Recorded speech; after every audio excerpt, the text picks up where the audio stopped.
Pessoal, então, né, vamos dar continuidade aí na leitura do nosso livro, né? Dessa vez eu não preparei slides, até porque eu acho que ficava um formato meio engessado, assim, né? Ficava eu monopolizando muito a conversa, né? Então acho que assim a gente consegue ter um pouquinho mais de discussão, né? Então, a ideia era hoje a gente pegar os capítulos 4 e 5, né? Eu até perguntei se o pessoal tinha interesse em discutir o 6 também, que é o que a gente delimitou aí como onde a gente vai, né, terminar essa leitura, mas vocês não responderam. Tipo, vamos fazer esses dois mesmo, né? É, e aí depois a gente faz uma última reunião, então, para fechar. Até porque né, nem todo mundo conseguiu vir, né? Então, esse capítulo 4, né, em tese, né, ele trata sobre a questão da procrastinação, mas não apenas isso, ele ainda tem outros conceitos interessantes, né, de neurociência além disso. Né? Eu até tenho esse livro aí no Cloud Reader, mas acho que eu ia violar alguns direitos autorais, né, gravando a reunião aqui e mostrando o livro, né? Então, acho que eu vou mostrar o papel mesmo. Não sei se dá para enxergar. É, então, acho que a primeira coisa interessante aqui que ele menciona, né, é como os sentimentos, né, que a gente tem quando, né, que ativam esse tipo de resposta, né? Quando a gente tem uma coisa para fazer que a gente realmente quer evitar, né, algo que a gente não quer fazer, os mesmos sinais, né, que ativam a sensação de dor no nosso cérebro, eles são ativados também, né? Aqui tem até a figura aqui, né, essa figurinha que eu mostrei do cérebro aqui, eu vou ler, né, quando os estudantes pensam em fazer algo que eles não gostam ou não querem fazer, sentimentos de desconforto e dor surgem no córtex insular, né, um centro de processamento de dor do cérebro. E eu não sei vocês, mas eu me identifiquei muito com isso, né? Pensando na minha pós-graduação, né? Escrever a tese, algumas tarefas burocráticas, né? Qual que é a opinião de vocês? Você falou dois sentimentos aí, né? Dor e desconforto. Conforto e dor. Eu acho que a dor é meio exagerada aí no nosso caso aí. Mas eu acho que o desconforto às vezes é bem grande, né? Sim, até que na pós-graduação nem tanto. Embora eu tivesse que fazer algumas coisas que fossem meio chatas, eu não via tanto problema não. Mas eu acho que na graduação, algumas disciplinas, pô, eu tinha ali um certo problema ali. Por exemplo, anualmente, quando chega aquela hora lá de preencher os dados do formulário de saúde da gente, não sempre, né, não fica adiando, não fica com aquela. Né? Algumas coisas tem que adiar um pouquinho pra. Então, acho que isso aí eu até tive essa conversa com o Fábio outro dia, né? Não sei se foi com o Fábio ou foi com o Luiz Elvésio, né? Mas na universidade, né, que é uma instituição que é essencialmente cartesiana, né? A gente tenta separar a racionalidade das emoções, sendo que as emoções elas têm um papel muito importante, né, no aprendizado. Foi com você que eu conversei isso, Fábio? Superficialmente, eu acho que sim. A gente tocou nesse assunto, né? O aluno às vezes ir com a cara do professor, assim, rolar uma certa empatia é importante, né? Assim também, eu acho que foi mais ou menos isso que a gente, né? Uhum. Complementar o que o Alexandre falou, eu sinto adrenalina, cara, quando eu preciso fazer alguma coisa. Eu penso que eu preciso fazer, a primeira coisa é evitar. E aí vem um segundo sentimento, que é aquele de adrenalina, dispara, eu falo, não, eu preciso fazer, cara. Né? Não chega a ser dor, né? Mas Uhum. assim, vem coisa ruim pela frente. Eu acho que não, né? Eu acho que não é uma dor literal, né? Mas deve ser a mesma reação que se tem à dor, né? De você tentar evitar, né? Inclusive, né? Acho que essa questão da sensação de dor, às vezes, eu não sei, né? Eu posso. Aí eu estou falando como leigo, né? Meus estudos de neurociência não chegam muito a isso. Mas, por exemplo, quando a gente, né, da Copa do Mundo aí, você vê um jogador, ele tem uma fratura grave ali, tem um acidente, um negócio, né, você sente um desconforto também de ver, eu acho que é meio que, né, talvez um sentimento correlato, né? Não é uma dor literal, né? Mas a gente sente a mesma repulsa, a mesma aversão, né? Quando a gente vê, né, algo acontecendo assim, né? Quando a gente vê alguém se machucando e tal, né? Então, acho que esse desconforto talvez tenha alguma relação com isso. É, continuando aqui, né? Só uma observação Diga. rapidíssima. O Rousseau, Jean-Jacques Rousseau, tinha um nome para isso, muito estudado, inclusive, no pensamento dele, que ele chama de pitié, em francês. Seria a tradução literal errada, seria piedade, que você mencionou. Quando você vê o sofrimento alheio e sente, né, uma espécie de comiseração, assim, você se coloca na pele da outra pessoa. Por isso que o homem é naturalmente bom, etc. Né, essa ideia. Eu não sei se é exatamente isso, por exemplo, que no meu caso, assim, né, se eu sentiria. O que eu sinto é uma coisa muito pessoal, é por mim mesmo, né, é a sensação de necessidade de fugir, de não encarar aquela tarefa que desconfortável mesmo, assim, né? É uma sensação de evitação, né? Tentar, enfim, só para, pronto, já... Não, eu tenho essa mesma sensação, né? Eu acho que é algo que os alunos eles sentem também quando estão desconfortáveis numa disciplina, né? Principalmente depois de um certo momento, quando eles já estão, né, já estão meio em apuros, né? Já estão preocupados, talvez, na contribuição da ansiedade, né? Antes de voltar para os alunos aí, que você falou aí do Rousseau e esse sentimento de pitié, né? Que seria a evidência que como naturalmente bom, acho que os alemães eles discordam, né, que eles têm um sentimento contrário, né, a Schadenfreude, a alegria pelo sofrimento alheio, né? Já ouviram falar nesse termo, esse conceito da Schadenfreude? Isso não. Isso aí é uma palavra em alemão que literalmente é isso, é alegria pela dor alheia, né? Você vê alguém, né, alguém que você não gosta, ou... Você fica inimigo. Então... ou até, né, aproveitando esse clima de Copa do Mundo também, todo mundo vendo a Alemanha, os próprios alemães que tanto fizeram a gente sofrer, né, alguns anos atrás, ver eles sendo eliminados pelo Paraguai, aquela sensação, né, de ver, né, de ver o outro se lascando, isso aí é a tal da Schadenfreude, né? Mas enfim, aqui, né, dando continuidade aqui ao livro, né, como é que a procrastinação ela afeta os alunos, né?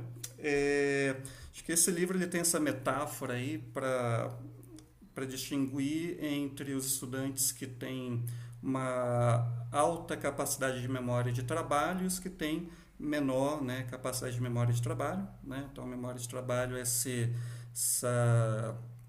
função executiva, né, do nosso cérebro que ela permite a gente processar, né, informações de forma mais instantânea, né, quando a gente está raciocinando, está resolvendo um problema, né, então ela envolve a atenção, envolve o controle inibitório, envolve, né, tem relação com o raciocínio lógico, a nossa capacidade de resolver problemas, né, e a memória de trabalho ela tem, né, um componente que é genético, tem um componente que é relacionado com o desenvolvimento, né, na pequena infância. Então a gente tem esse fato da realidade que as pessoas elas têm, né, capacidades diferentes de memória de trabalho, né?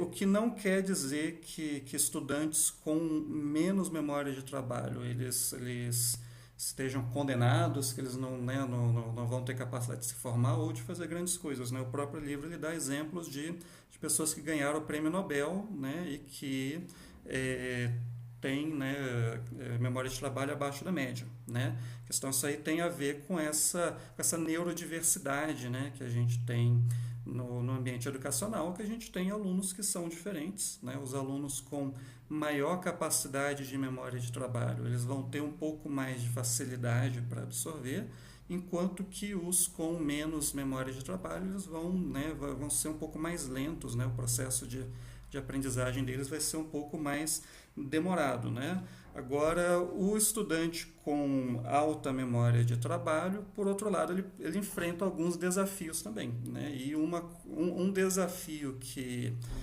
é muito, aqueles vai estar muito susceptível é exatamente o da procrastinação, porque esse é um estudante que ele está acostumado a ter facilidade, né? Não se sentir tão desafiado assim, né? Ter maior facilidade para absorver novos conteúdos e, né, ele pode criar hábitos, né, como o de acreditar que basta estudar às vésperas da prova, que ele vai se sair bem, né? E vai deixando, vai empurrando para depois, né? Então, você gera dois problemas aí. Você tem esse problema, né, de você ter uma disciplina de estudo, né, que pode ser né, menor, né, por causa disso, porque ele vai estar habituado a se sair bem mesmo, né, deixando o estudo para depois. E também a gente sabe que esse tipo de estudo, né, esse tipo de estudo que é concentrado no intervalo de tempo muito pequeno, às vésperas da prova, ele é ruim para você gerar memórias de longo prazo consolidadas. É aquele tipo de conhecimento que vai durar alguns dias, né?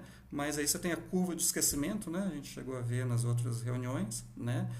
Isso é um conhecimento que é de curta duração, né? Então, isso não gera um aprendizado de longo prazo. E eu tinha muito esse problema na minha graduação. Eu me acostumei a ir bem nas provas, né? Estudando aí muito, muito perto delas. E uma semana depois eu saí com aquela sensação, né? Eu não lembro de nada, né? Não aprendi nada do que eu estudei. Vocês tinham esse sentimento também? Eu fazia a prova para passar, né? Isso daí para algumas matérias, sim, até que eu era uma pessoa, um aluno que eu gostava muito de ir para a biblioteca, estudava bastante, que eu não era muito inteligente assim, então tinha que sentar e estudar. Então aí eu também. Eu nunca fui comecei a gostar de estudar na época lá, que era a aula de graduação. Eu gostava de sentar, estudar e tal. Mas tinha aquelas matérias assim que eu acho que não tem muito a ver, que todas tinham a ver com a engenharia química, né? Depois que a gente forma e vai, mesmo que seja para o mercado de trabalho na área de educação, a gente vê que tudo está meio interconectado, né? Mas tem umas disciplinas que na época da graduação a gente não vê nexo, porque ela está na grade, né? Mas ela está. Então, aí depois que eu fui ver a importância, comecei a entender que se eu tivesse aprendido mais naquela época, eu conseguiria fazer associações melhores com coisas que eu vejo hoje, com coisas que eu trabalho hoje. Uhum. Eu também nunca fui brilhante, aí eu tinha que estudar muito. Eu ainda morava longe, então se eu saísse da universidade às 5 horas da tarde, eu ia chegar em Contagem, eu estudava na UFMT, né, na Pampulha. Eu cheguei a sair da escola 5 horas da tarde, eu ia chegar na minha casa às 9 horas da noite. Se eu saísse às 7 horas da noite, eu ia chegar na minha casa às 9 horas da noite. Então eu saía às 7. Então eu levava deles tempo de chegar. Mas, isso que o Alexandre falou, eu penso muito em dar aula, porque a gente sabe dar aula do primeiro período. Né? Até hoje, eu não sei como eu passei a dar aula. Eu sei que quando eu estava no 8º período, que estava fazendo química quântica, eu precisava de Gaal. E todas as minhas matérias eletivas, eu precisava de Gaal. Aí eu tive que estudar Gaal, que eu não tinha aprendido, mas eu não sabia como eu tinha passado, e estudar todo o resto. Porque, assim, eu brinco que o curso de química que eu fiz não deve ser o curso de química de hoje, né? Porque eu aprendi a derivar espectro teórico de RNN, de vermelho, de Raman. E pensa no espectro teórico. Eu aprendi a derivar, a arrumar um espectro, né? Fazer um espectro teórico. Manda eu fazer um batom. Eu não sei fazer um batom. Enfim. É um curso meio desconectado, né? Mas essa questão de por que você faz a matéria, né? matemática, eles sabem para que aquilo serve. Porque eles gostam, eles estudam matemática pela matemática. A gente aplica a matemática. Né? Então, talvez se o professor de Gaal falasse assim, pessoal, vocês vão precisar disso aqui, porque lá no futuro, isso aqui vai ser usado nisso, nisso, nisso. Talvez eu lembrasse de Gaal. Mas eu não lembro. Eu sei que eu passei. Não sei como. Né? Então, uma das grandes frustrações quando eu estava na graduação é que eu queria aprender, né, os cálculos, Gaal, né, tudo aplicado nos exemplos do curso. Só que assim, eu tinha o conhecimento da matemática, mas não tinha o conhecimento por exemplo, de energia livre de Gibbs, coisa, né, que se eu fosse usar aqueles conhecimentos prévios lá para aplicação direta. Fenômenos de transporte, né? Eu não tinha, e eu não entendi porque que os professores não conseguiam dar, na época, exemplos de engenharia. Dava só exemplo de matemática, exemplo de física, que era coisa que a gente já tinha conhecimento, né? Movimento acelerado, pêndulo, para aplicação das equações. Mas a engenharia química mesmo, eu achava que era culpa dos professores, porque eles não eram engenheiros, eles eram matemáticos ou físicos, mas aí depois, quando o professor que eu fui perceber.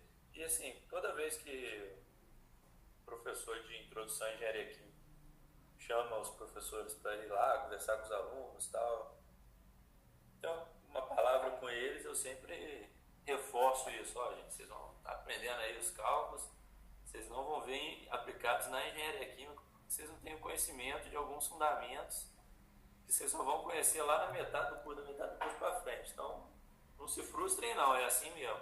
Mas aprende direitinho que vocês vão aplicar, pode ficar tranquilo. Vocês não acham que os cursos de engenharia, de exatas em geral, não estão de cabeça para baixo, não? Que o aluno ele chega pegando de cara, ele pega o mais difícil, pega o cálculo 1, 2, 3, equações diferenciais com todo o formalismo, vai aprender derivadas integrais de funções que ele nunca precisa derivar integral ao longo do curso. Vamos calcular a integral da tangente ou da secante ao quadrado, né? Transformação trigonométrica. Não sabe para que serve, aí, né, sofre para passar nos cálculos. Quando chega nas específicas de engenharia, a matemática que ele precisa geralmente, né, pelo menos uns 60%, 70% mais simples, né? Será que a gente... É solução de equações lineares, né? Sistema de equações lineares. Pois é, será que, né? A maioria das vezes, ou quando não é regressão, é Sim, alguma coisa mais... um monte de problema estacionário, né? Mas a ciência, a matemática em geral, ela foi evoluindo da necessidade de você descrever um problema, de uma aplicação para a teoria. Embora tenha contra-exemplos também. Também tem casos de avanços na ciência que o matemático puro, ele brincando aí com a imaginação dele, ele já tinha desenvolvido... Né? Já tinha desenvolvido a teoria e quando o físico foi precisar já estava a matemática pronta ali, né? Também tem o oposto. Mas eu não sei se do ponto de vista pedagógico, né? Se a gente não está colocando as coisas de cabeça para baixo, né? Enfim. Eu acho que é uma coisa a se pensar, né? É porque também tem exemplos na engenharia, né? Você é engenheiro químico, você sabe que, por exemplo, não vai resolver um problema tridimensional, né? Mas, por exemplo, em fenômenos de transporte, a gente vê problemas tridimensionais que a gente às vezes precisa de séries, precisa de coisas, e já está logo depois ali dos cálculos, né? Então, não tem acho que não tem inversão, acho que a gente aprende a ferramenta para depois aplicar ela de alguma forma lá que o professor ensina. Sim, tinha até uma discussão meio infrutífera, sem sentido essa que eu propus também, porque já pensou mudar o PPC, invertendo de cabeça para baixo, botar cálculo no final, né? Fenômeno de transporte, Gabriel, diga. Fazer essa inversão talvez não seja o caso, né? Como você mesmo falou, daria muito... Mas por que que os cursos não têm um pré-cálculo? O que impede a existência de uma disciplina? Assim, é questão departamental? Então, na verdade, isso aí é uma discussão que ela sempre volta, sempre vem à tona. Eu acho, vou falar o que eu já ouvi falar disso daí. O negócio aqui que no CAP a gente tem um horário noturno muito engessado. Né? Por exemplo, o curso diurno, que, na verdade que eles falam que é integral, na verdade é vespertino. Entendeu? O certo, se pudesse ter aulas pela manhã, atenderia o curso integral. Mas o noturno não tem um buraco na grade ali que vai conseguir encaixar alguma coisa. O horário das 5 às 7 é impossível ser agregado No também. noturno, Não, no mas noturno a não. graduação está usando isso Ele também. ficaria misto, né? É que o de 5 a 7 ele é horário vespertino. Acho que a gente. Mas uma coisa mista, talvez? Não, a gente, Tá? pro noturno a gente precisa ter pelo menos uma opção de curso entre 7 e 11 da noite. A gente Ou aula pode, sábado. ou aula sábado, né? A gente pode, em tese, por exemplo, tem uma disciplina de laboratório, tem 2 turmas, né? Você pode colocar uma turma de 5 a 7, mas você tem que ter pelo menos uma de 7 às 9. Então, isso que o Alexandre falou faz sentido. A gente tem menos horários no noturno do que tem no vespertino, né? Mas eu acho que o impedimento não é exatamente esse, né? Porque a gente poderia colocar um pré-cálculo no primeiro semestre. O que ia acontecer é que a gente tem que mover algumas disciplinas mais para frente, né? Talvez eliminar alguma disciplina para abrir caminho.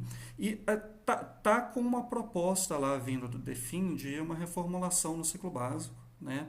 Tá uma proposta lá que eles fizeram de, no primeiro período, a gente ter uma matemática elementar, que seria o pré-cálculo, né?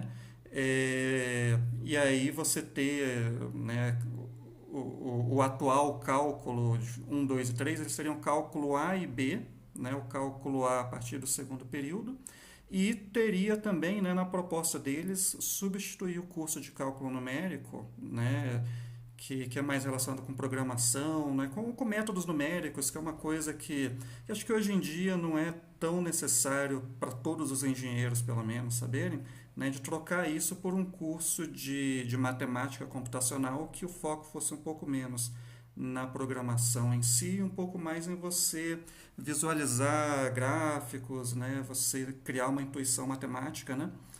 Então, tem essa proposta, eu gosto dessa proposta, né, mas é um negócio que a gente tem que estudar um pouquinho antes de implementar, que a gente acabou de mudar os PPCs, ainda estamos na transição, né, para fazer essa transição de novo, né, acho que precisaria pelo menos a gente finalizar essa que está acontecendo. Agora, lá em 2022, pelo menos na Bioprocesso, quando a gente mudou o PPC, né, anteriormente para incorporar essa questão da extensão, eu estava no colegiado de curso nessa época e, né, eu mesmo propus, né, que a gente colocasse um pré-cálculo no curso, né? Eles me designaram para estudar um pouco mais a factibilidade disso, de propor um horário, né, um quadro de horários encaixando o pré-cálculo, né, e eu fui estudar sobre onde que o pré-cálculo é implementado, onde que ele existe, né?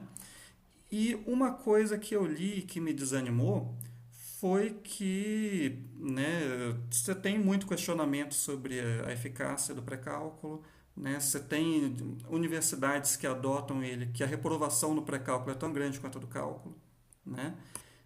Então, né, naquela época eu cheguei à conclusão, então, depois de ler nessa literatura, que talvez não valesse a pena. Se fosse para colocar um pré-cálculo, né, que aí em vez de funil o seu cálculo, funil se tornasse o pré-cálculo, né, qual o sentido do pré-cálculo? Hoje eu já penso diferente. Diga, Alexandre. Hoje que assim, eu vejo o ideal, o pré-cálculo teria que vir lá no segundo grau, né? No ensino médio lá. Então, pois é, mas... Porque antigamente meu pai falava, não, eu via os princípios lá de integral e derivada e tal, Uhum. e que se perdeu ao longo dos anos, né? Então, isso aí né, é uma coisa que sempre se fala, né, de como, né, o ensino público, né, em tese, ele era melhor, né, algumas décadas atrás, né, pelos nossos pais, só que a gente tinha essa questão de que ele era para poucos, né?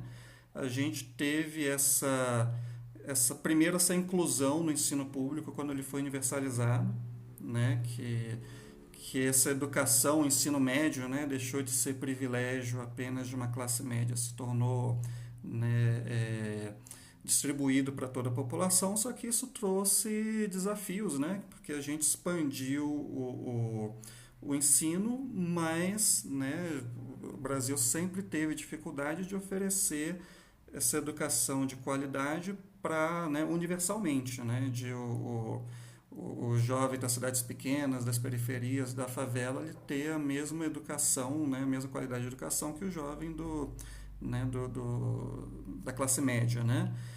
E agora a gente teve esse movimento de inclusão também na universidade com as cotas, né? Que a gente está com esse desafio de que a gente está recebendo esses alunos e deve receber sim, né? Esses estudantes que, né? Afinal, a universidade é pública, é gratuita, né? A universidade pública gratuita não faz sentido ser para o rico, né? Ela tem que estar disponível para quem precisa da gratuidade, para cumprir esse papel né, de educar, de cidadania, de permitir uma ascensão social, né? Agora, a gente pensa que esses desafios da inclusão, né, de você receber estudantes com perfil variado, estudantes que às vezes não têm essa base, a gente pensa que é um problema só nosso, né, só do Brasil. No primeiro mundo não tem. E uma coisa que eu estou descobrindo, né, estudando sobre a questão de avaliação, de educação e tal, é que, né, pelo menos nos Estados Unidos, que é de onde vem boa parte da literatura que eu estou vendo, eles têm muito esse desafio, eles têm tanto quanto a gente. É que quando a gente pensa nas universidades americanas, o que vem na cabeça da gente é a Ivy League, né? É Harvard, é Princeton, é Yale, né? É Caltech, mas 99%, né, dos estudantes universitários americanos não vão para essas instituições, são instituições de elite, né? A grande maioria vai para os community colleges, né, para outros tipos de universidades, faculdades comunitárias. Eles têm universidades gratuitas também. E nessas universidades eles têm muito também esse desafio, né, de receber um perfil variado de estudantes, receber estudantes que são, né, primeira geração que está indo para a universidade, estudantes que o inglês não é a primeira língua, estudantes que vêm de um sistema público que também não é de alta qualidade, que também é disfuncional, né? Então esse desafio da inclusão, da integração, de a gente conseguir, né, dar um nivelamento para esse estudante que precisa, né, estar na universidade, que a gente precisa saber atender ele, né, não é um desafio só nosso, só aqui no Brasil, né? Ô, Gabriel, uma vez eu estava conversando com o Jorge, né? De vez em quando conversa, senta lá para tomar um café, conversa sobre os nossos alunos, né? E o Jorge, né, numa dessas conversas, o professor Jorge, ele falou, não, se você acha que é só aqui, não é não, que tem amigo meu lá na Europa que está passando pela mesma situação. Não Uhum, é uma coisa que é do Brasil, é o aluno brasileiro. Não, é global. sim. Inteiro. No mundo inteiro a gente tem desigualdade social, né? No mundo inteiro a gente tem esse desafio de desigualdade de acesso à educação, né? Então, isso é um desafio muito grande, porque a gente promoveu inclusão no acesso do estudante à universidade, por meio das cotas, mas a gente ainda está, né, patinando para aprender como promover, como incluir o estudante que entrou aqui, né? Como a gente Verdade, receber.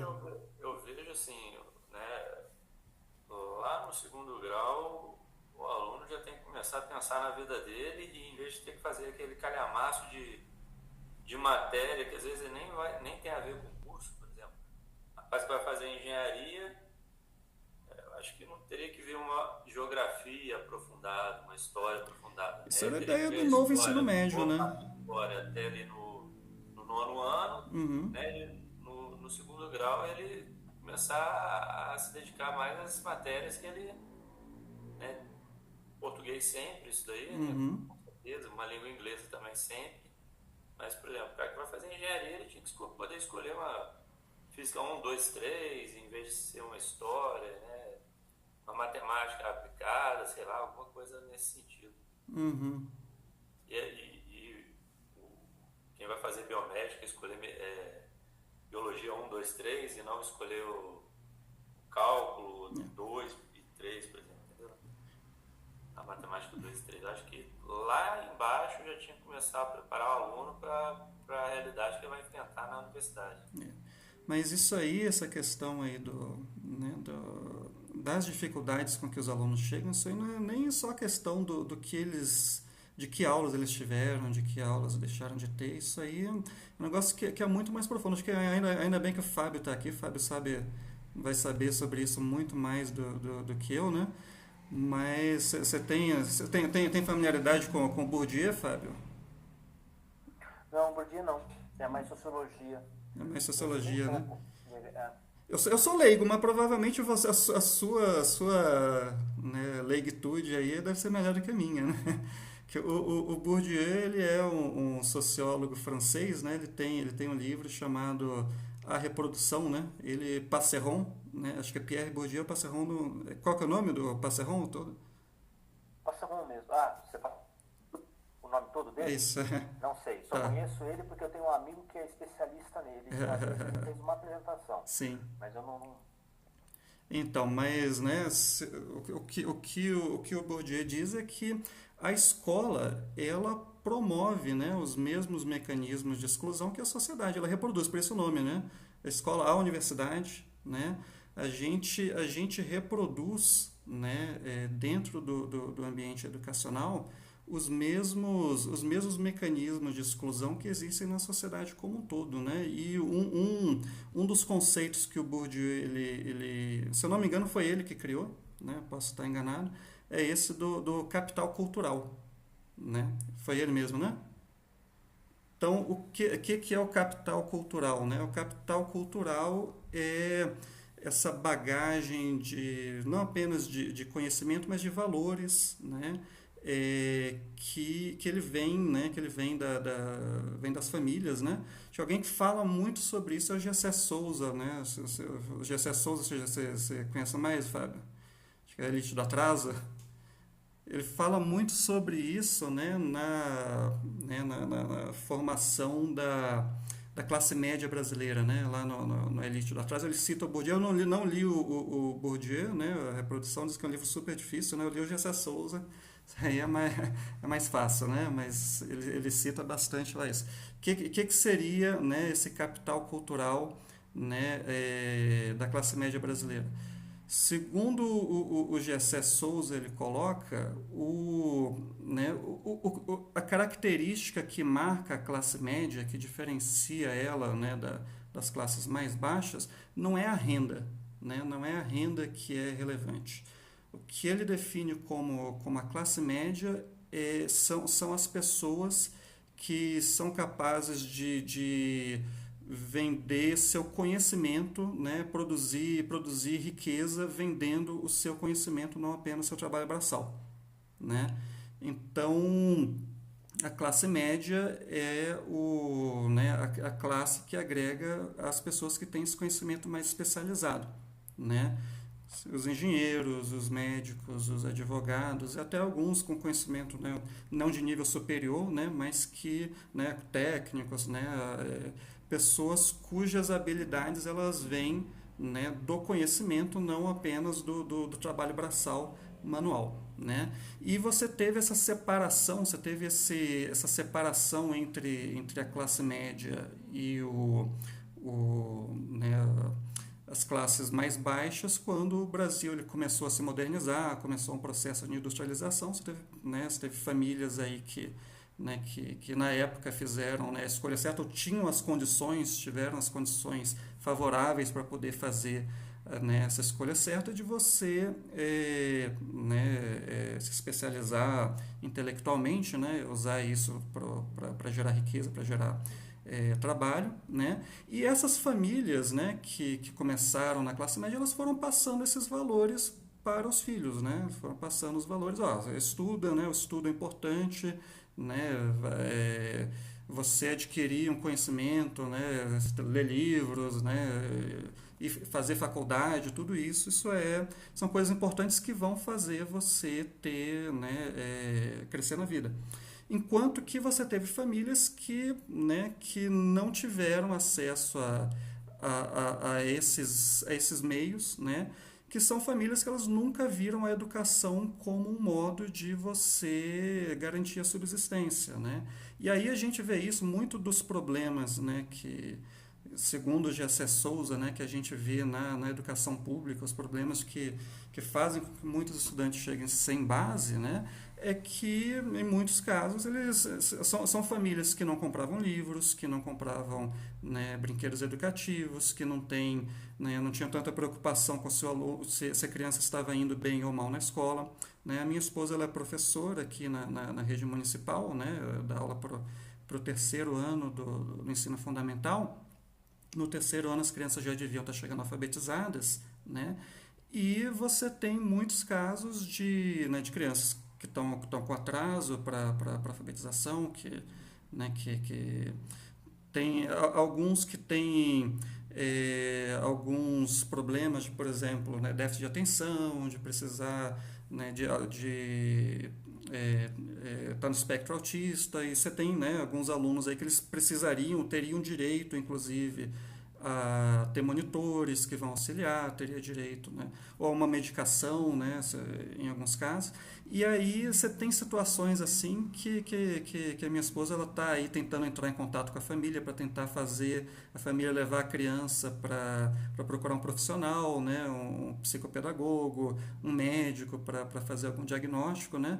As crianças analfabetas no terceiro ano, né, com alguma dificuldade, com algum problema, mas a família não tem interesse ou às vezes não tem interesse, às vezes não tem tempo, não tem a capacidade, às vezes, né, a pessoa ela sair do trabalho, né, um dia para levar a criança para um psicopedagogo, ela está perdendo dinheiro, né? Então a gente tem alguns problemas que se perpetuam ao longo de gerações, né? Você tem essas famílias que eles não têm nenhum exemplo ali dentro de uma pessoa que progrediu socialmente através da educação. Eles não veem a educação como um meio de progredir socialmente, eles não têm, né, esses mesmos valores, né, e aí, né, isso é a maior parte da população brasileira, né? Nós que viemos de ambiente de classe média, nós somos uma minoria muito privilegiada, né?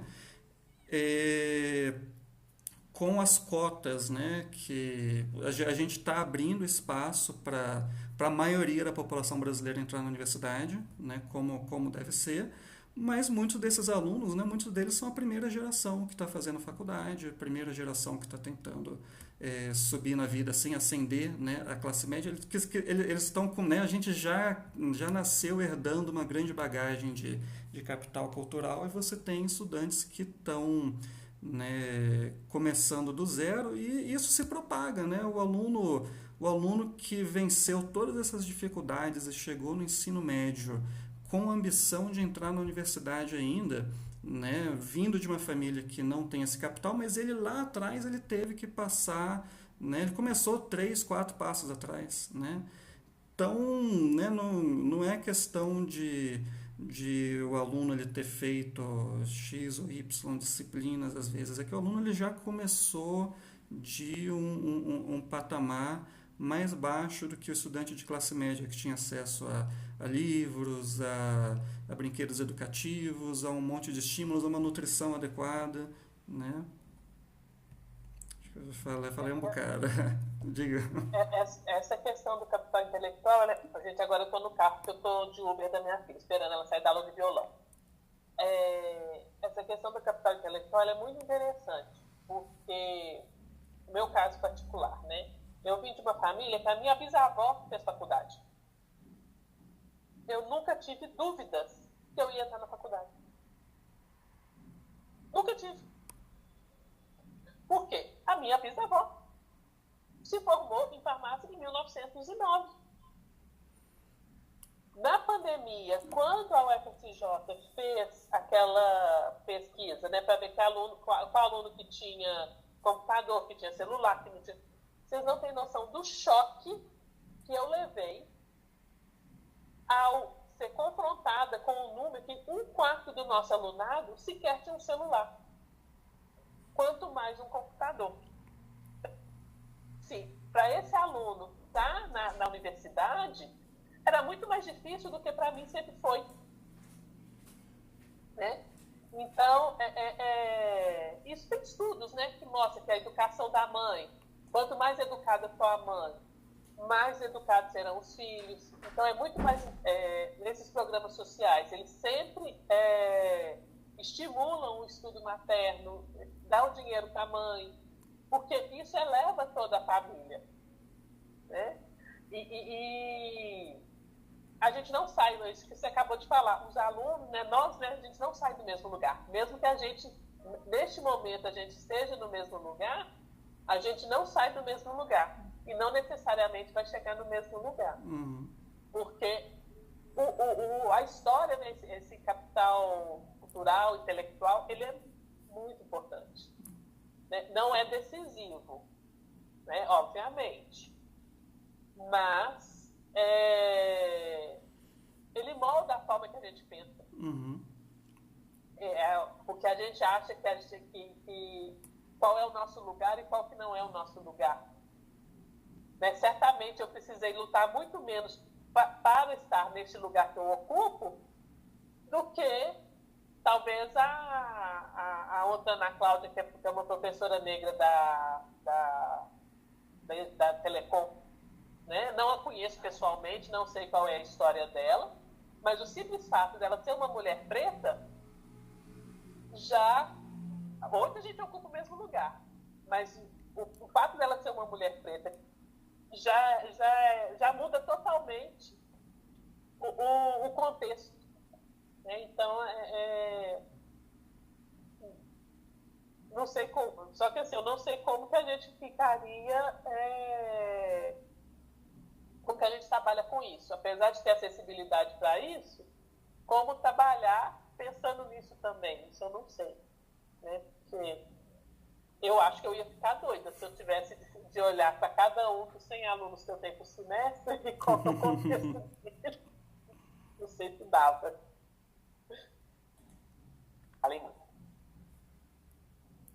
Você estava falando agora há pouco aí de disciplinas que vocês fizeram na universidade, que vocês não entendiam, né, a significância dela, né, a importância, né? Eu, quando era estudante de graduação, não valorizava nem um pouco as humanidades, né? Acho que o Fábio sofreu muito com isso. Estudante de engenharia tem, né, um certo desprezo. Aqui, ó, pra falar, né? E aí acabei esquecendo. Pois é o desafio maior que eu senti no começo foi exatamente isso. Vocês estavam falando das disciplinas que o Alexandre falou lá atrás. Quais disciplinas você não gostava, você tinha...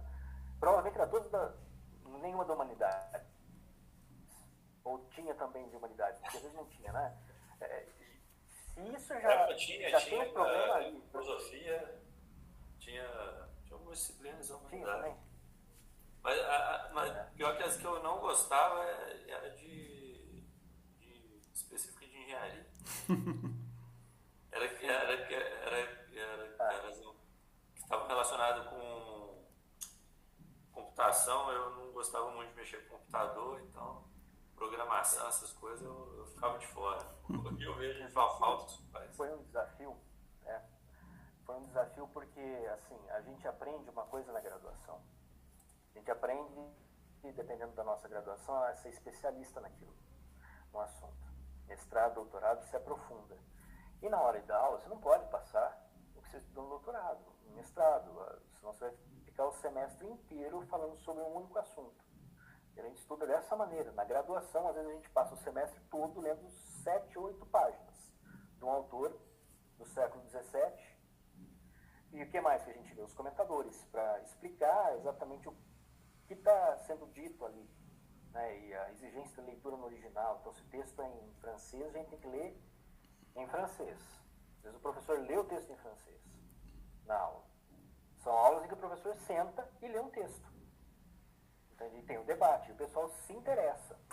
Agora, quando a gente chega aqui, é que eu tive uma passagem por faculdade particular, né? E isso foi fazendo com que eu não desse aula sentado, né? Como, né, eu fui treinado para fazer, né? Com que eu desse aula em pé, melhorasse a oratória, né? E desenvolvesse essas estratégias para tentar fazer com que a disciplina fosse mais palatável ao alunado, né? E relevância, eles precisam sentir isso na vida. Sempre assim, uma relevância ou outra para que faça sentido. Isso a gente vai aprendendo com os exemplos que a gente vai pegando aqui ou ali.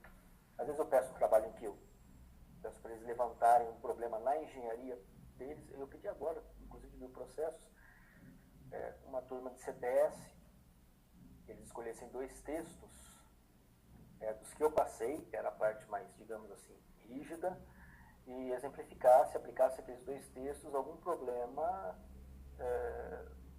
referente a valores sociais, econômicos, políticos, o que quer que seja, na engenharia de bioprocessos.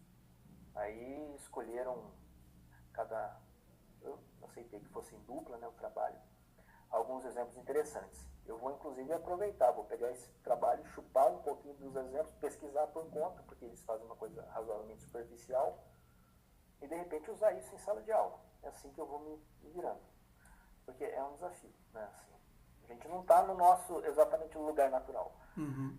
Dá uma certa vantagem, porque o que a gente faz é diferente. Então, assim, a gente corre, tem a possibilidade de pegar um aluno como o Alexandre, que às vezes, assim, né, lá atrás, e tem um gosto por aquilo ali, porque é diferente. Mas, por outro lado, né, é isso. Né, um dinamismo constante para adaptação e... Acho que, né, eu coloquei essa questão aí, né, de que eu não gostava de humanidades, né, na graduação, não entendi o propósito, né, agora tudo que a gente está discutindo aí é, né, pura humanidades, né, nunca pensei que ia citar por dia. Citar sem ler, né, coisa que o engenheiro tá autorizado a fazer, né, mas enfim, essa questão da... Na engenharia a gente não pode aprofundar muito também, porque você vai... Num curso de sociologia, você estuda por dia.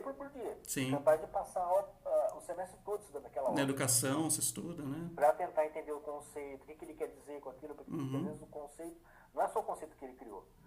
Às vezes o mesmo conceito, num autor, num outro, ele muda o significado, ele estrutura de uma maneira diferente. Então você tem que tentar estudar a lógica do pensamento dele, por ele mesmo. Sim. Né? Então E aqui não faz sentido a gente fazer isso. A gente tem que aplicar, né? Faz mais sentido você ser superficial do que se aprofundar. Pois é. Despertar a questão, jogar para eles sentirem aquela coceirinha, sabe? Assim, opa, fazer assim, eles buscarem alguma questão e eles mesmos trabalham isso por conta de certo modo. Sim. Porque aqui a gente não consegue, nós ficamos lá, pô. Pois é, que é muito importante a gente ter essa formação geral, né? Acho que sem as humanidades a gente nem estaria tendo essa discussão aqui, né?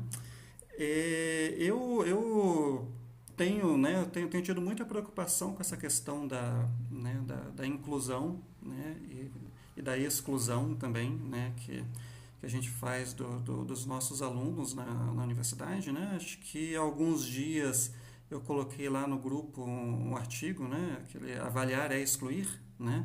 Eu não lembro o título inteiro, mas ele é uma crítica à forma como a gente, né, aos métodos de avaliação que a gente tem no ensino superior. E isso é um assunto que eu tenho pesquisado bastante, né? Eu até mostrei, né, o outro livro que eu comprei, né? Não sei se está de trás para frente aí, né? Grading for Growth, né? Que seria, né, tem relação com isso, né? Com como a gente avaliar de forma mais inclusiva. Porque o que tem de errado com as formas de avaliação que a gente tem na universidade? Eu vou tentar trazer aí o máximo de neurociência aí para isso. É uma discussão para muitas horas. Sim. Vou tentar resumir. Daí é uma forma que eu vejo, sempre tem alguma que sempre vai favorecer um lado e prejudicar o outro. Sim. Então tem que ter um equilíbrio aí que é muito difícil. Sim, isso é uma coisa importante. Uma coisa que se sugere é exatamente isso. Você ter uma variedade de instrumentos de avaliação diferente. Né? Você quer dar prova, você pode dar prova. Só que você apenas dá prova, né, ou a prova ela ser 70% da nota, né, isso é uma forma de a gente excluir. E as provas, a gente tem uma, né, uma convicção, uma crença, né, de que o tipo de prova que a gente faz, essa prova fechada, sem consulta, que o aluno tem 2 horas para fazer, que isso seria, né, o melhor tipo de avaliação. E isso não se sustenta nas evidências. Né? Acho que o que se tem pesquisado, né, psicometria, né, a área, né, da psicologia que pesquisa isso, né, que pesquisa, né, como você medir o conhecimento, como você fazer medidas, né, sobre o que está dentro da cabeça de uma pessoa, né? Os estudos sobre isso, eles não corroboram essas crenças que a gente tem, né? Gabriel, mas em contrapartida, eu acho que assim, uma prova fechada do jeito que é tradicional, né, vamos dizer assim, ela também obriga o aluno a correr um pouco mais atrás do conhecimento. E é um dos motivos porque ela está errada. É um dos motivos porque ela não funciona, porque ela não presta. Eu acho que ela presta no sentido de que o aluno tem que se esforçar, né? Sim. Deixar de procrastinar, ele não tem como ficar parado achando que vai conseguir fazer a prova por osmose do conhecimento que ele pegou na sala de aula. Entendeu?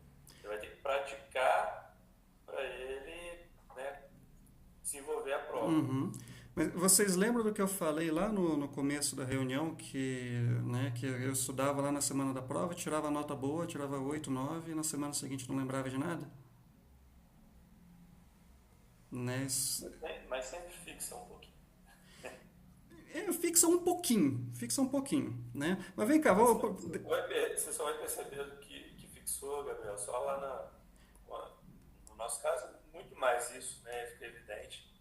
Porque a gente é professor e a gente sempre tem que recorrer a conhecimento de várias disciplinas, né, para ministrar uma.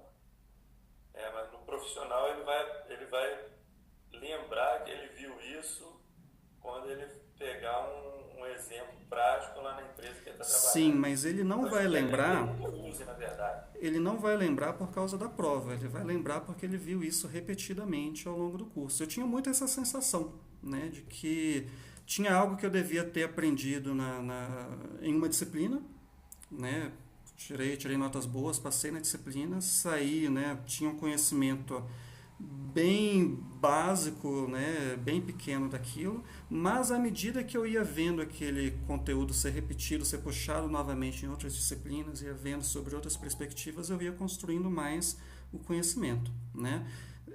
Qual que é o problema com as provas, né? E tentando conciliar com o que a gente já discutiu aqui sobre neurociência, né?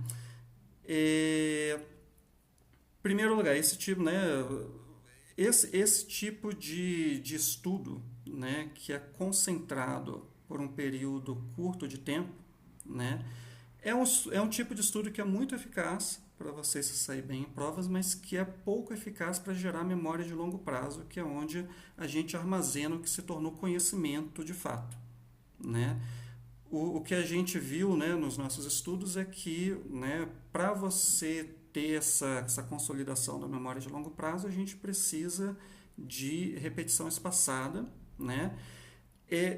As provas, elas têm uma coisa positiva, que é né, que elas fazem um teste de recuperação ativa, né? Você é obrigado a tentar puxar da memória as informações sem consulta, isso é bom. Você tem estudo sobre isso, chamado efeito teste, né? Quando você faz perguntas, né, sobre um tema e a pessoa tem que puxar isso da memória, isso agiliza a consolidação, mas para isso ser eficaz, né, a avaliação ela tem que ser mais distribuída, ela tem que ser mais, né, espaçada ao longo do tempo. Você deixar para fazer todas as perguntas de uma vez, né, em um exame, né, isso não vai favorecer, né, essa consolidação do conhecimento. Eu vou propor um experimento mental para vocês. Imaginem que vocês marcaram a prova, né, prova dia, né, inventar uma data aqui, 28 de agosto, né?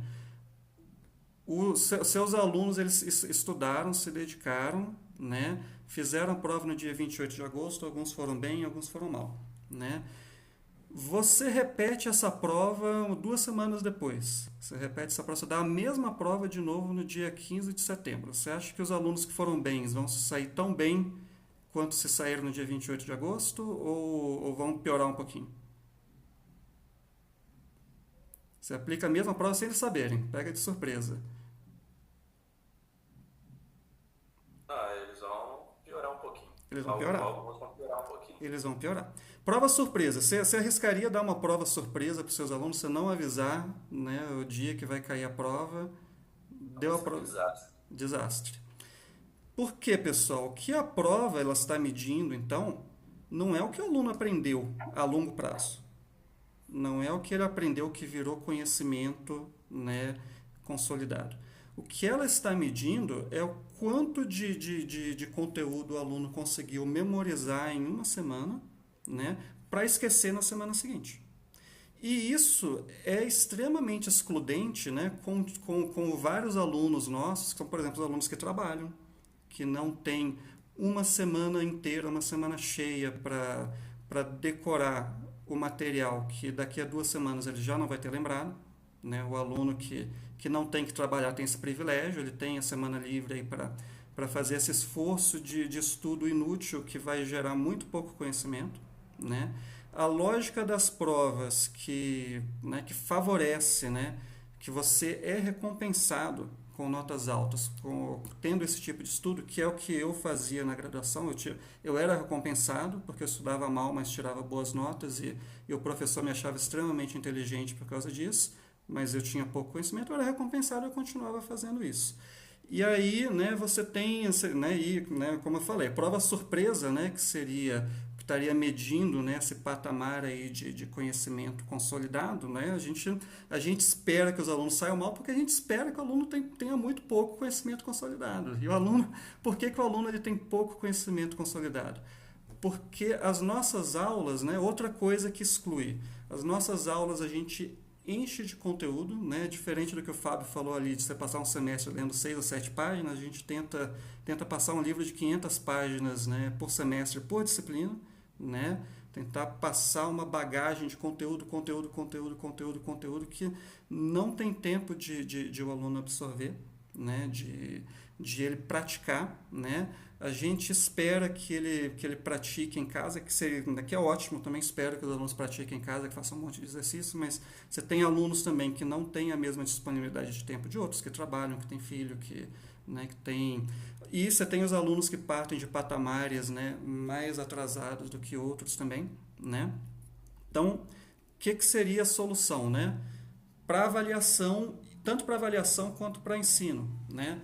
Uma avaliação que é mais distribuída, né? Avaliação que... Eu vou te interromper. Diga. Aí eu vou falar assim, eu faço isso. Eu faço 3 tipos de avaliação. A primeira avaliação é um projeto que eles têm que fazer de uns 3 primeiros tópicos da disciplina, né? A segunda avaliação é uma prova com os últimos 3 tópicos da disciplina. E a terceira avaliação são cases de cada tópico da disciplina que eles fazem em casa ao longo de uma semana. Uhum. E a curva, vamos pegar esse que é distribuído, né, que nem você falou, que é o case com as notas das provas, né?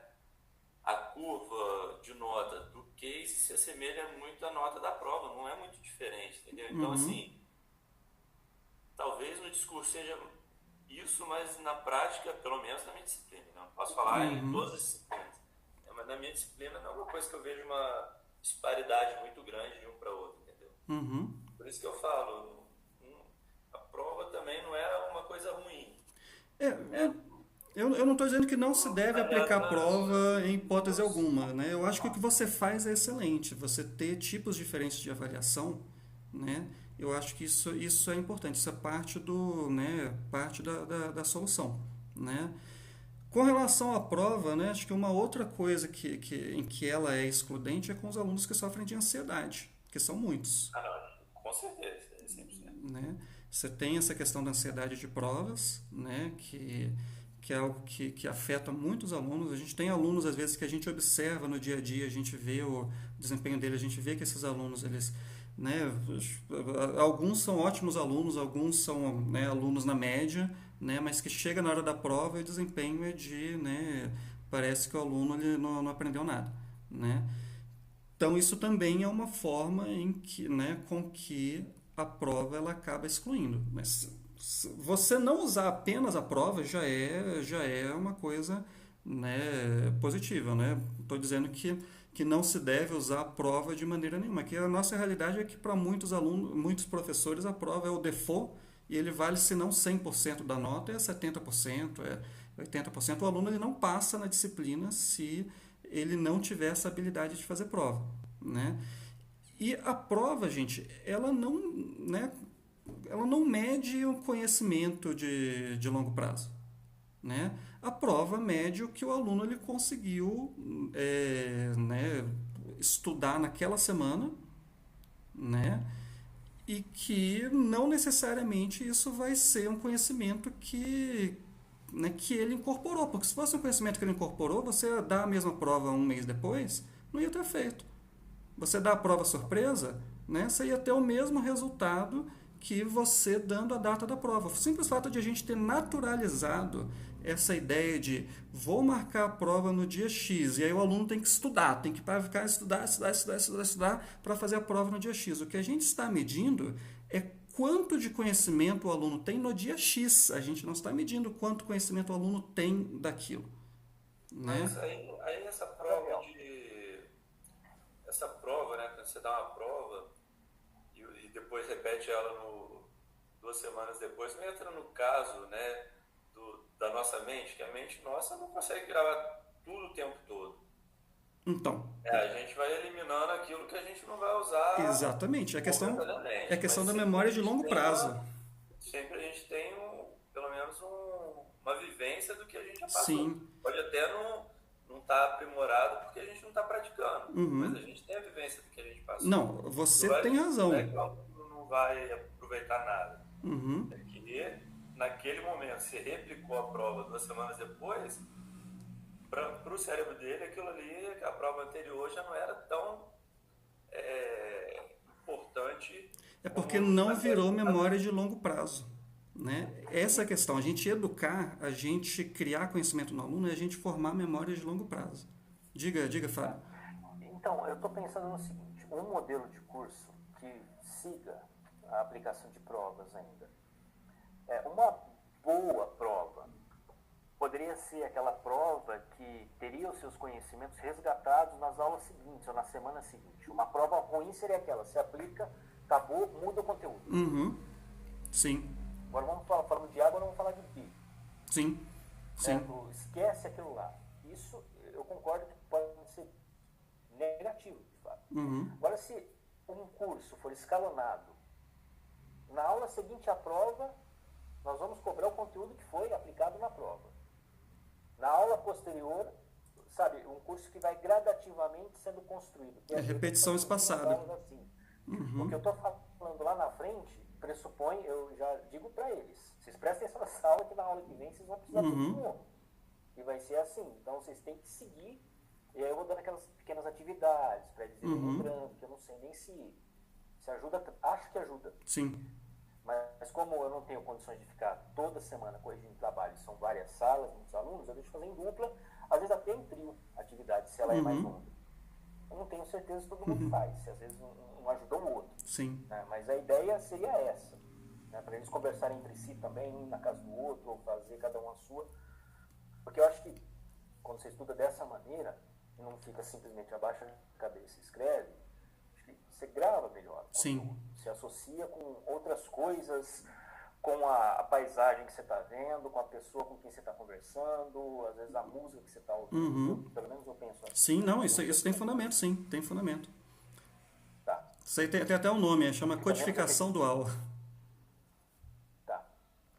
Qual é o nome? Codificação dual. Você associa, né? Você associa pistas, né, do que está aprendendo com, por exemplo, com uma música que está ouvindo, com, né, às vezes o ato de você escrever, né, no papel, aquela memória mecânica e tal. Inclusive você tem estudos que eles mostram que o fato de você estudar um conteúdo em um lugar, por exemplo, no seu quarto em casa, e fazer uma avaliação em outro lugar, que isso tem um impacto negativo na memória. Que se você tivesse estudado no mesmo lugar que você faz a avaliação, você se sai melhor porque você tem pistas, né, ambientais, né, até inconscientes, que te ajudam a recordar. É uma coisa de louco isso. Pode continuar, Fábio. Não, quando eu leio um livro e rabisco ele, e eu volto para aquele mesmo livro, eu tenho a lembrança fácil do que vem depois do que estava antes, se eu estou lendo uma página. Se eu mudar o livro, é o mesmo livro, só que mudou físico. O livro é esse aqui. Pegou um livro que você não rabiscou, um livro zero. Exatamente. Um livro, assim, que é o novo, a nova edição do mesmo livro. Eu já fico perdido. Sim. Assim, eu não lembro facilmente, porque eu acho que eu associo uma coisa. São pistas, né? Pistas conceituais. Às vezes tem uma página que está dobrada, você associa uma ideia que está ali com a página dobrada. Então, assim, eu penso assim, a prova, uma maneira de remediar a prova, se a opção for manter, seria resgatar esses conteúdos posteriormente para ir gravando, fixando de fato o conteúdo, né? Estou falando besteira, você acha que... Não, isso tem muito fundamento. Você perdeu as primeiras reuniões da gente, né?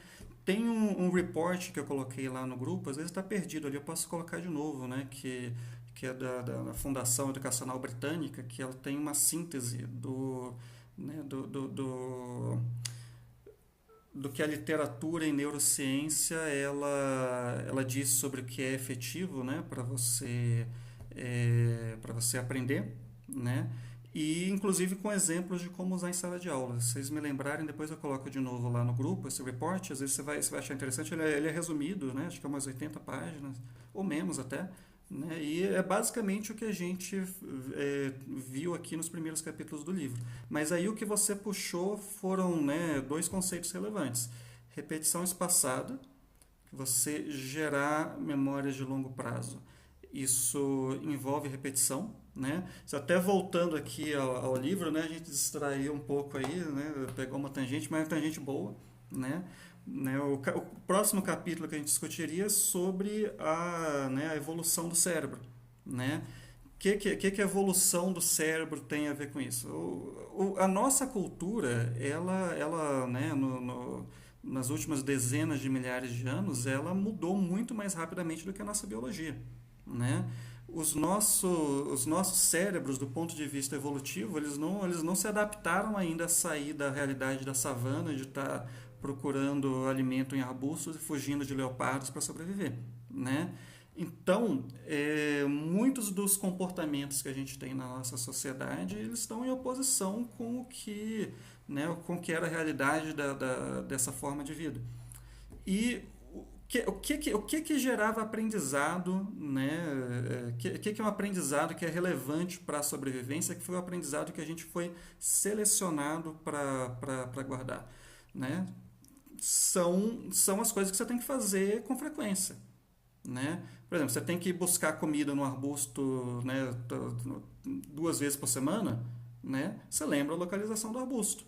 Você, né, você tem um lugar ali que você sabe que tem predadores, né? Você tem que lembrar que esse é um lugar que você tem que ficar afastado, né? Você tem que lembrar como você ir do ponto A até o ponto B para buscar água e voltar a trazer água de volta, né? Então, essas práticas que são rotineiras, que a gente precisa fazer repetidas vezes, essas são as que são consolidadas na nossa memória de longo prazo, que é o aprendizado de fato. O que torna a gente especialista, o que faz a gente ser capaz não apenas de estudar uma semana para uma prova e bem nessa prova pontual, daqui a 2 semanas a gente não lembrar, mas faz a gente, em vez disso, a gente ser capaz de ensinar um conteúdo inteiro, de dar um curso inteiro, é o fato de que a gente repetiu, né, isso várias vezes. Não apenas repetiu o curso de todo semestre a gente está dando ele, mas esse conteúdo a gente ensaiou ele mentalmente várias vezes, a gente viu em diferentes contextos, resolveu vários problemas, né? Então, essa repetição é que consolida a memória de longo prazo, né? As nossas sinapses, né, as nossas conexões neurais, né, você tem a ligação do axônio com os dendritos, né? Esses axônios, essas conexões, né, a estrutura das conexões que a gente tem, ela que criam esses modelos mentais que a gente tem da realidade, que permite a gente fazer inferências, previsões, né, que permite a gente entender o mundo. E né, essa estrutura das sinapses, ela, né, e a forma, consequentemente, como a gente entende e vê o mundo, ela tem a ver com duas coisas, com quais neurônios estão ligados com quais neurônios e qual é a força dessa ligação. A força da ligação entre dois neurônios, né, o que define isso é a espessura da bainha de mielina, né, o processo de mielinização. Né? Então, a bainha de mielina ela é uma capa de gordura, né, em torno do axônio, né? Então, essa gordura, né, é um isolante elétrico, né? Quanto mais espessa essa camada de isolante elétrico, maiores as diferenças de potencial, né, as tensões elétricas que são produzidas nessas conexões. Então, você ter, né, uma conexão que está bem mielinizada, que está com essa camada de gordura, né, ali, isso, né, é uma das coisas que reforça o aprendizado, que gera a memória de longo prazo. Mas vamos pensar bem, pessoal. Gordura é alimento, gordura é sobrevivência.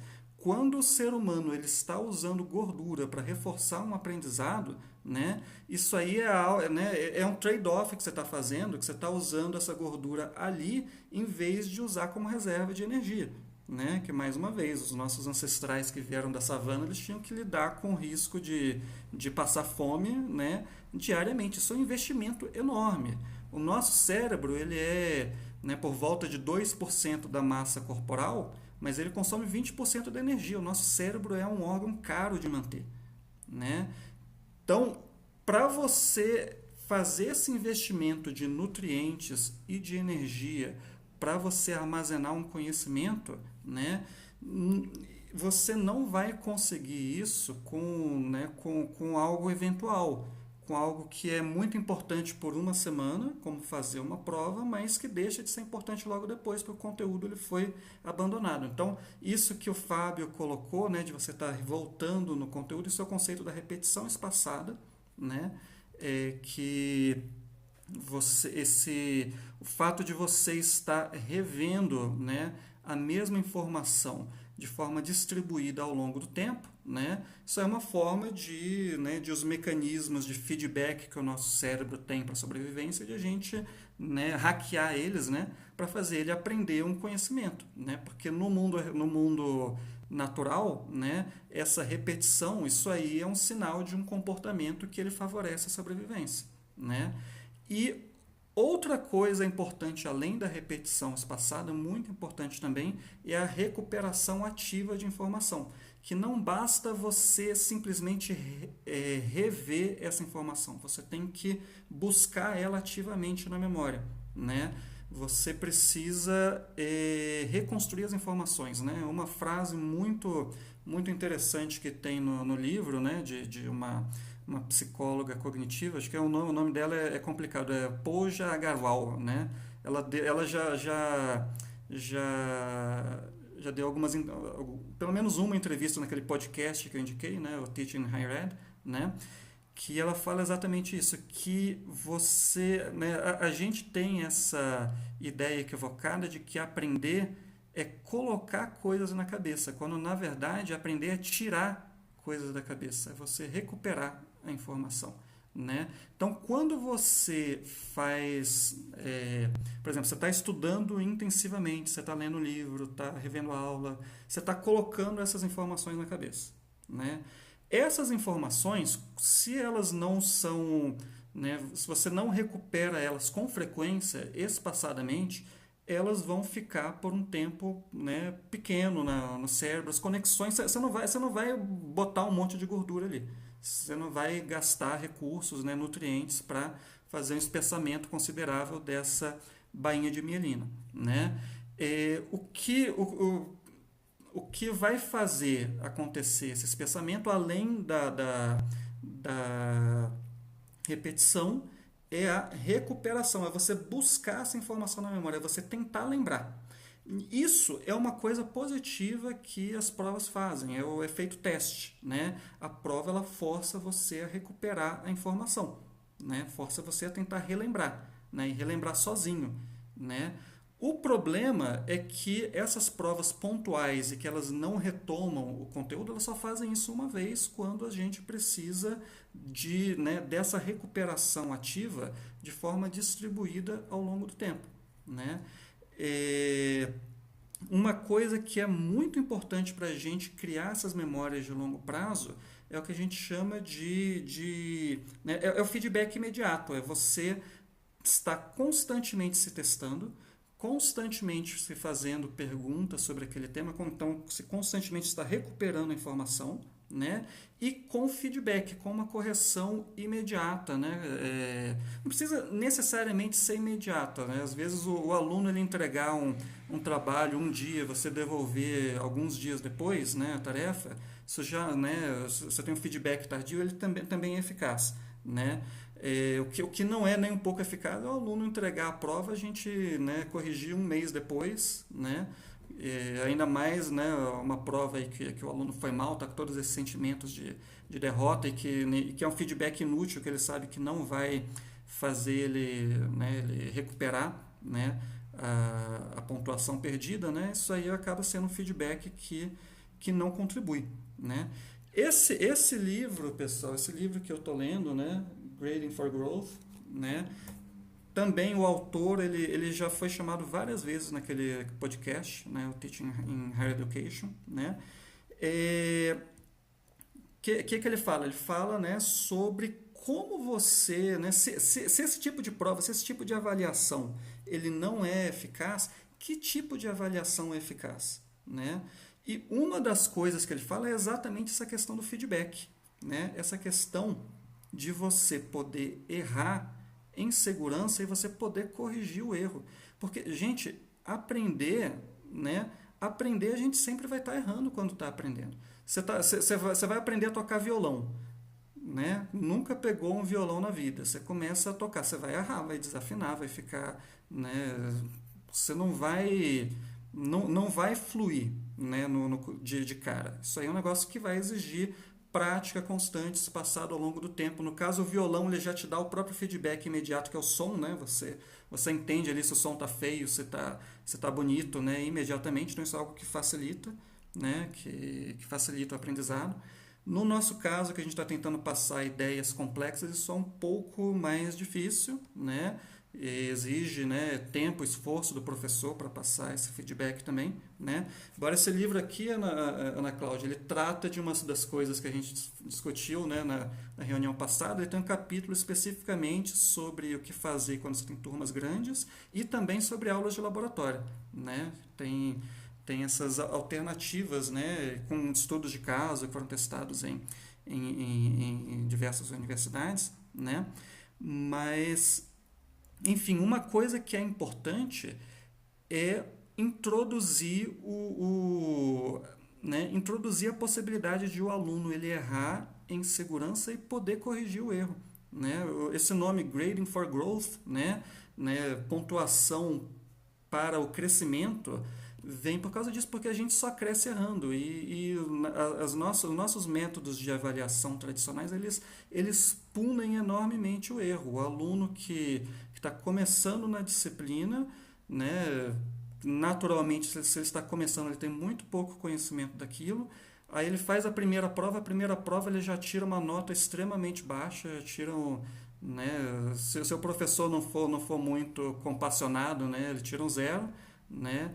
Eu já tinha uma prática meio né, a menor nota que eu dava era 3, né, justamente pensando, não, se o aluno ele tira 0 na primeira prova, o melhor que ele pode fazer é abandonar a disciplina, porque esse 0 vai ser uma âncora aí que vai pesar na média dele, que, né, ele precisa de um milagre para passar.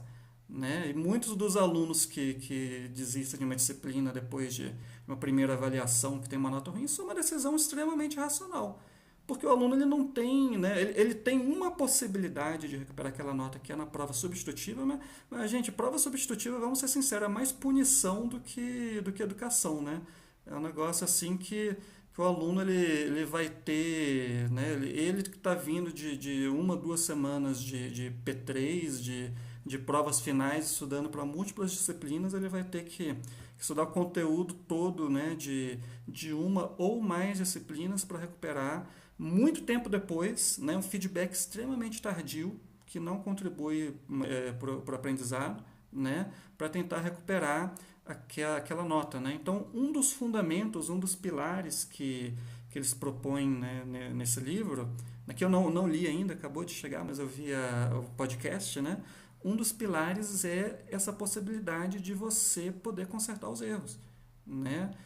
Porque a gente mata o ciclo de feedback, que não apenas é importante para o aprendizado, mas que é o que torna o aprendizado divertido também, né? O que torna, né?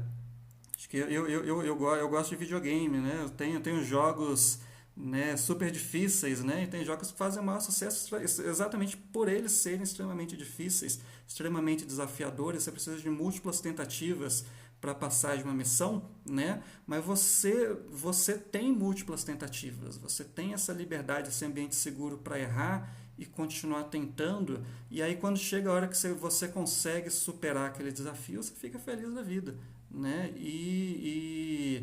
Né, o aluno que ele está aprendendo alguma coisa por hobby, aprendendo a tocar música, tal, né? Ele vai, ele toca, ele erra, ele desafina, mas quando ele acerta, vem aquela descarga de dopamina. A gente está entrando aqui em um tópico lá do capítulo 6 do livro, né, que é a aprendizagem procedural, que você tem esses ciclos de feedback, né, que você tem esses ciclos de tentativa e erro constante, e quando você erra, você tem uma sensação ruim.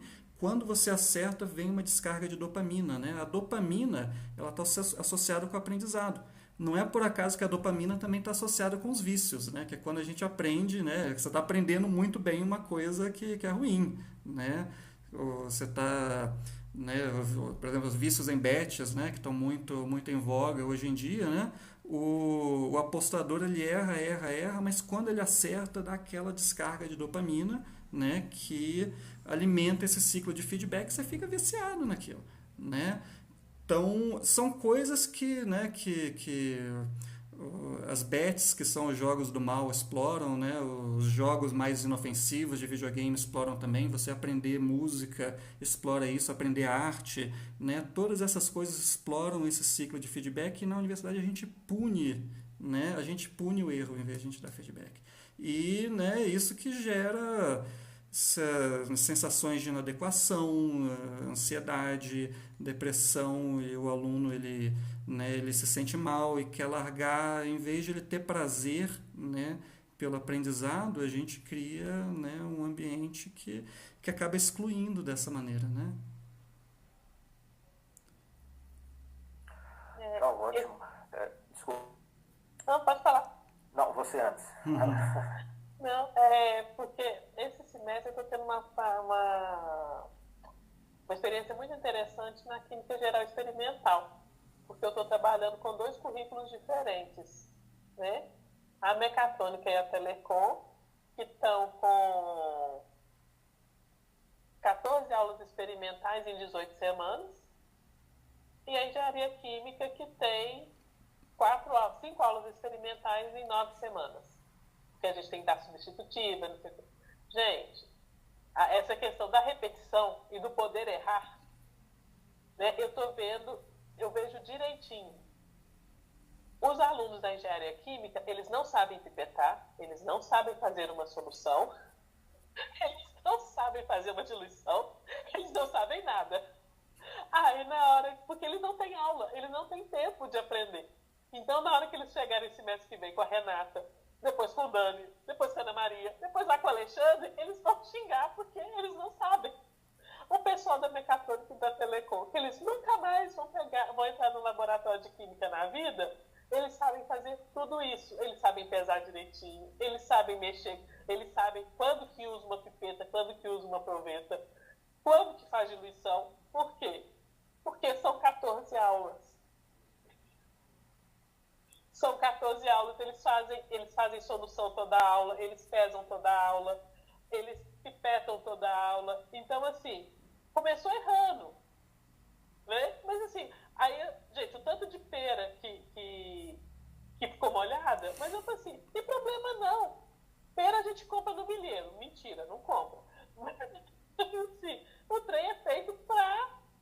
Então, assim, a gente sabe que a gente vai perder um monte de pera todo semestre no laboratório de química geral. Porque eles ainda não sabem. Então, assim, no início, a pera estava sempre molhada. Agora, no final, não.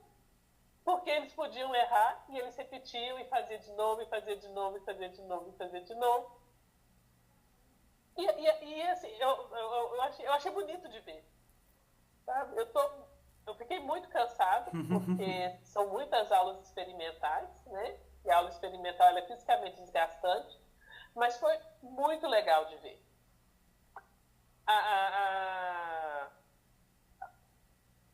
O que a gente já sabia, né? Que precisa de mais aulas. Então, assim, eu acho que tanto a engenharia química quanto a engenharia de bioprocessos deveriam seguir o exemplo da mecatrônica e da civil e da Telecom e mudar os PPCs.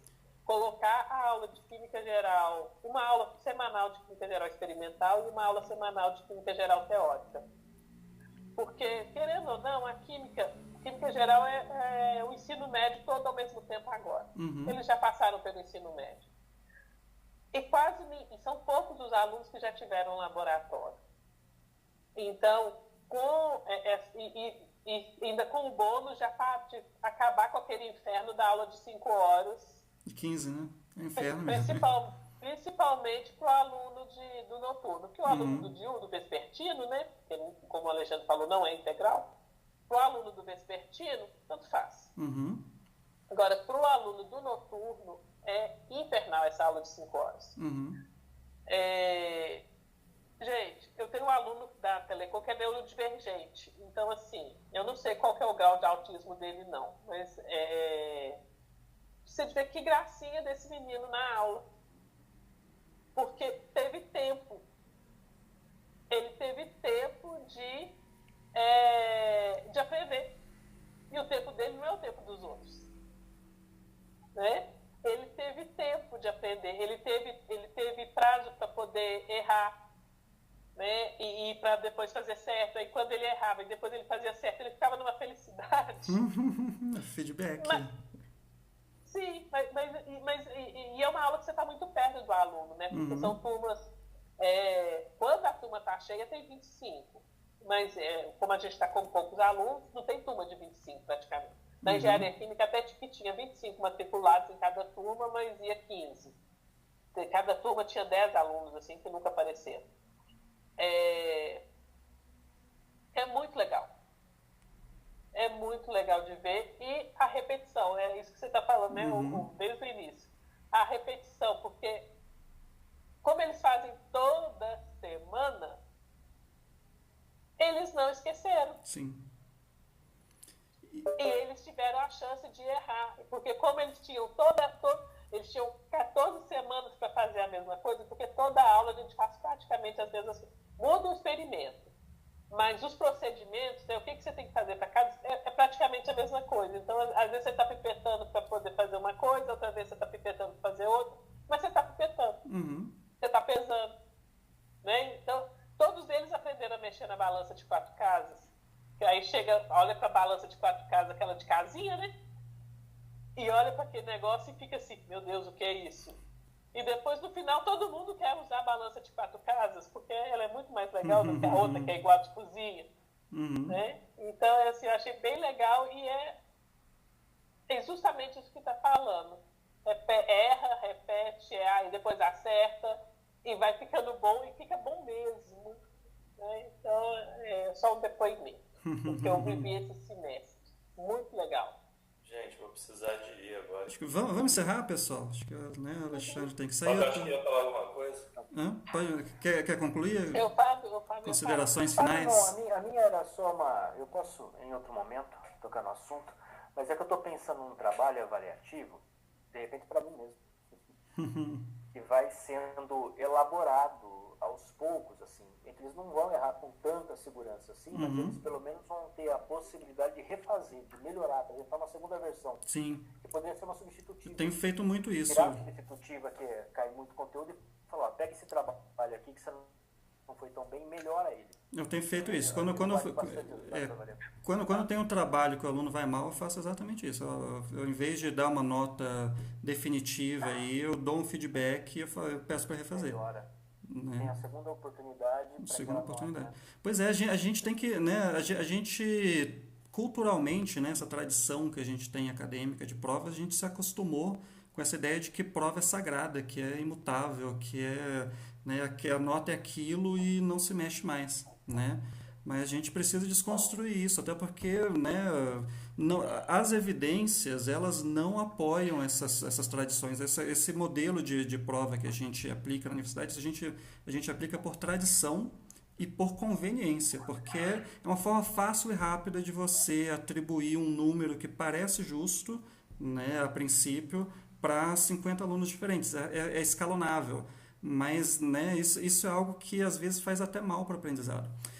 Para a gente encerrar, eu vou fazer o seguinte, eu vou colocar lá no grupo, então, algumas dessas coisas que eu comentei, eu vou colocar novamente aquele report lá para o Fábio, né, com esse resumo aí né, das conclusões, das boas práticas, né, de ensino de acordo com a neurociência, e eu vou colocar também, né, um episódio de podcast com o autor desse livro aí sobre avaliação, né, se vocês quiserem escutar, né, que isso aí, como o Alexandre falou, dá muito pano para manga, né, dá pra gente ficar o segundo semestre inteiro falando de avaliação, diga.